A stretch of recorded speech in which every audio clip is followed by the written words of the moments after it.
fourth word, in the name of God, the merciful, the compassionate. The prescribed prayers are the pillar of religion. If you want to understand with the certainty that 2 + 2 = 4, just how valuable and important are the prescribed prayers, and with what little expense they are gained, and how crazy and harmful is the person who neglects them, pay attention to the following story, which is in the form of a comparison. One time, a mighty ruler gave each of 2 of his servants 24 gold pieces and sent them to settle on one of his rich royal farms, 2 months' distance away.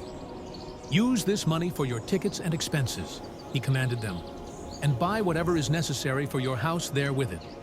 There is a station 1 day's distance, and there is both road transport and a railway, and boats and aeroplanes. They can be benefited from according to your capital." The 2 servants set off after receiving these instructions. One of them was fortunate, so that he spent a small amount of money on the way to the station. And included in that expense was some business so profitable and pleasing to his master that his capital increased 1,000-fold. As for the other servant, since he was luckless and a layabout, he spent 23 pieces of gold on the way to the station, wasting it on gambling and amusements.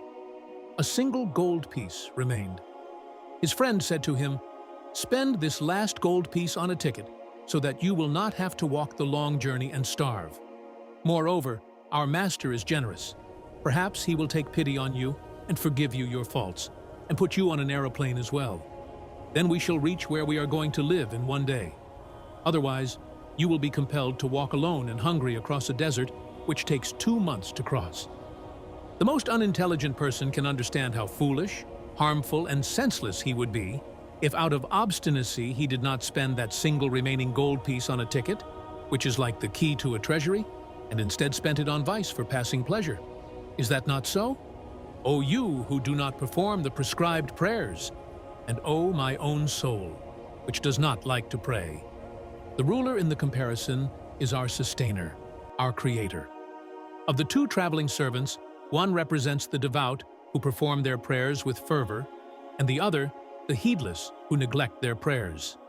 The 24 pieces of gold are life in every 24-hour day, and the royal domain is paradise. As for the station, that is the grave.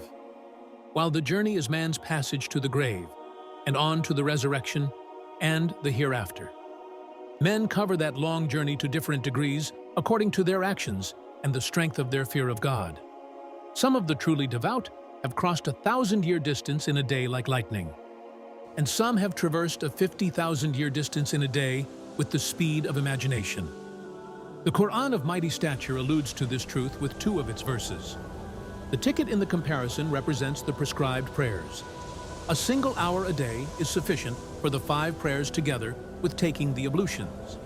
So what a loss a person makes who spends 23 hours on this fleeting worldly life and fails to spend 1 hour on the long life of the hereafter. How he wrongs his own self, how unreasonably he behaves.